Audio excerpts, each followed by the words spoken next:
Hi, in this week's video, I'm going to be unboxing and building this, the latest iteration of NordicTrack's EXP 14i, and I'm really looking forward to using it. The last year, I've built two NordicTrack bikes, as well as my NordicTrack 2450 treadmill, which I love. I've also had enough experience now to give you some really good tips along the way. And my first tip is with delivery. So this is very much a two-person delivery. And when you have this delivered, if you're like me, you might be tempted to say, just put it over there, mate, I'll sort it out later. And this will be a mistake because treadmills are, especially quality ones, are surprisingly heavy. So get the delivery team to take it exactly to the room you're going to be using it in and make sure that that is the right room. Because although it will fit through the doorway, a standard doorway coming into the room, when you've built this treadmill, it won't fit out of that room again if you've just got a standard door without taking it, without partially dismantling it to get it through the door again. So without further delay, let's get this unboxed and then we can start the build. So the first thing you need to identify if you're going to move this box around in the room is the heavy end. And that will conveniently say heavy end on there. And actually made a mistake. It's a three-person delivery. There was three of the guys, although it only took two to get it through. One thing I really liked about unpacking this is, unlike my 2450, which felt very much like it was built for transit, this feels like it's been built a lot more for the end user in mind when it comes to unpacking it. And where it took me nearly half an hour to get to with my 2450, this has only taken me 10 minutes. And this is my my next tip, which is don't try and lift it out of the box. Just unpack the box around it, just flatten the box around it. And I know what you're thinking, Steve, we thought you were a 5'7" beast. And I am. But these are heavy, man. These are heavy. So let's just get underneath it. And underneath it here, so it's got some feet there. So this is heavy because it hasn't got the piston on yet. But this is where your screen is and everything. So just be careful when you lift this up because there's a lot of hardware underneath this, which I'm just gonna carefully slide out. NordicTrack do offer a white glove service where they'll build your tread for you. However, I think it's good to build it yourself because that way you really get to know your machine. You're likely to have this a long time, so it's good to be able to know and be able to identify all of the components. So we're kind of making good progress. There's all the bits. Out here, I've got the rubbish, which is this pile here. I'm in the UK, so this stuff here can't be recycled. But thankfully, the box and all these bits of cardboard in here, they can be. Looking at the tread from this angle, there's the word NordicTrack, and this is the left and this is the right for easy installation. And I'm going to connect this up right now to the belly pan of the tread. Through the unpacking process, I can see that this wire here has actually gone underneath there. It needs to be over the top as per the instructions. So that's important if that happens and not to have it underneath. So in this step, I'm going to connect these two together. It's never the first time, never the first way. No, never the first way. I'm going to connect these together and you should hear a click. There, I hope you heard that. And then down here, you've got, this is a packing screw. So just whip this off. And in the hardware kit here, this is brilliant, this. I'm going to put this screw on, which looks the same. I mean, that one looks the same as that one, but I'm not going to argue with them. Before that, I'm just going to tuck these away, leaving the earth out. And then you've got a grommet here, which clips into the square part here. And putting this grommet in here has actually been really quite fiddly.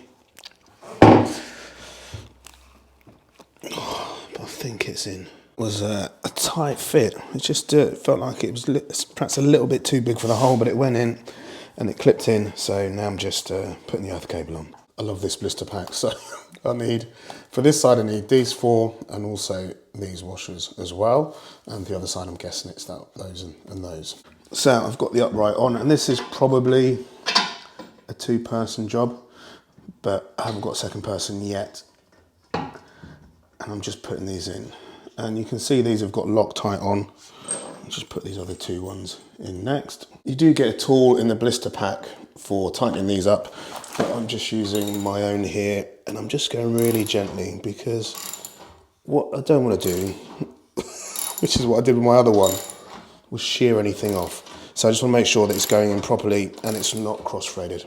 So I've actually made a mistake already. So the screws that go down are number 2s and the screws that go on the side and number 1s, and there's a difference in length. That's my mistake, I read that twice as well. So the screws that are going down are the longer ones, and the screws that are going across are the shorter ones. So far, so good.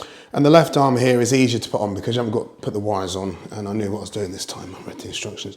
This here, even with the tool that comes with it, this one's quite hard to get to, so you'll need probably a spanner on that one. Next is the base covers. So this is the right hand side one. So that's just going to slide on top of here like this and go down. Don't forget to put these on. I've got the left one there because otherwise you're going to have to take that off again if you get it wrong. So I'm just on the right upright and there's some wires in there and they're just attached to this. So I'm just going to gently tease them out just like a surgeon, because what I don't want to do is just lose this connector here. Can you see it? Because if I lose this connector in the arm, then things might get difficult. This is slightly tricky. Just use the tool that comes with it just to try and lever it, just to tease it out. Come on, it's nearly there. So we'll make sure that doesn't fall back in there.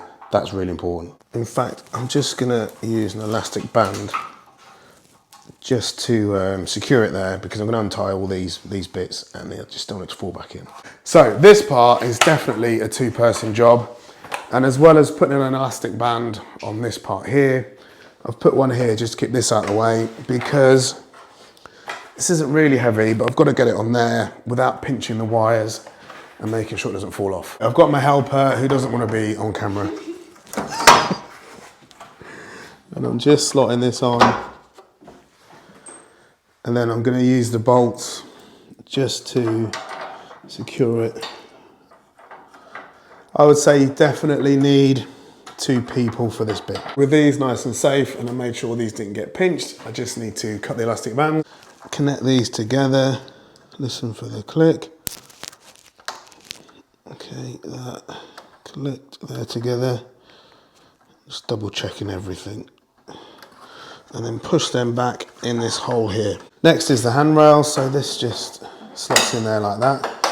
I've already done the right one, and then just clip into place. Now, as with the right one, this isn't quite as smooth as I hoped it would be.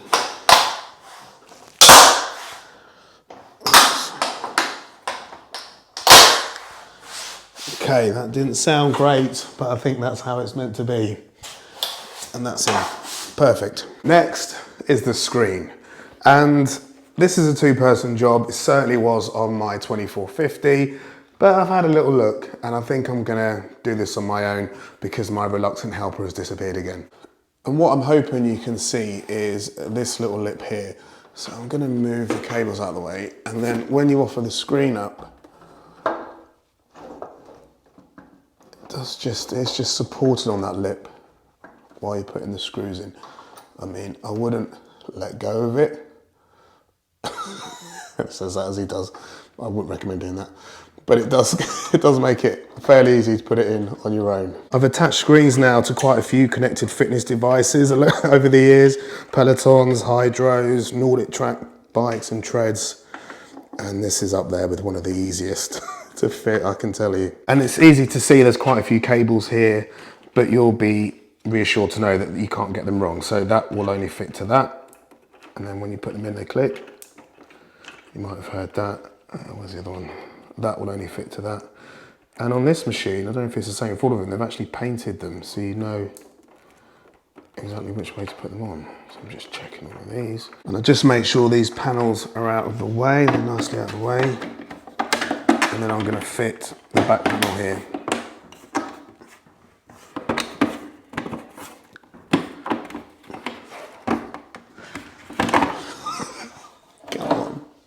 Come on, Steve.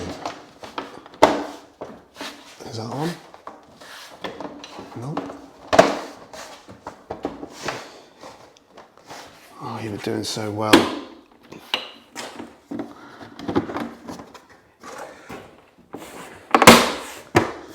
Oh, there we are. That's on. Hello, Future Steve here. Oh, nice. I hope you're enjoying this video. If you are, please like and subscribe, as every YouTuber says. And also, if you're thinking about buying the EXP 14i, or any other piece of NordicTrack equipment, I'll put a link in the description, and that link will take you to the best price on NordicTrack's website, and it also helps support the channel, which is much appreciated. Back to slightly in the past, Steve. So, nearly there. The next step, I feel like I should bend at my knees. So always bend at your knees when you're picking something up. The next step is to fit this piston under here. So this is where you definitely 100% need at least one more person, maybe two, because if this falls on you, that's going to be a trip to the emergency room maybe. So I'm just going to go and find my reluctant helper and we'll get this fitted. I'm going to fit the suspension arm as well as that crossbar there. Now this is empty, as you can see, because the parts you need are actually already on there. And there you can see, but I will need this washer. This bar fits just in here, and I'm going to fit it across there.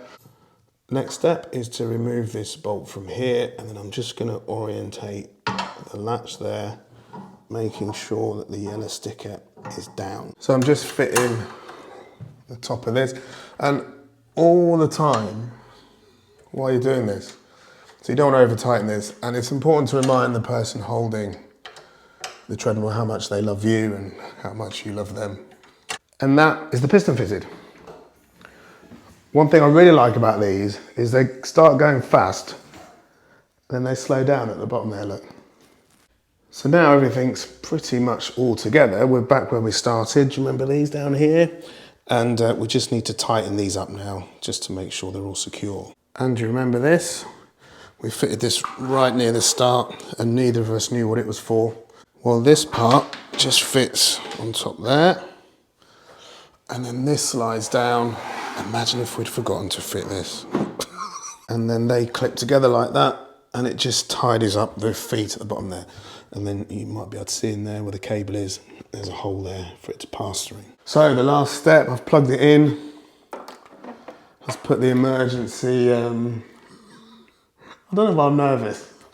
Put the emergency thing in and we'll switch on, see what happens.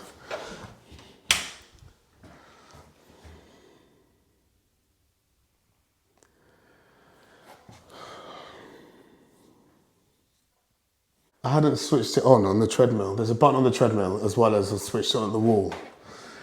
Yeah, that was a bit nerve-wracking, but we're here. I feel a bit silly. And there we are. There's my home screen. Let's do this run.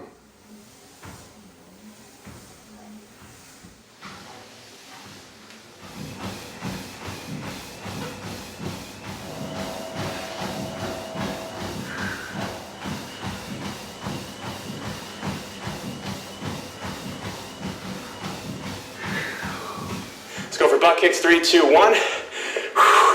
Shake out your arms while you're doing this, guys. This is gonna be our last little cool down.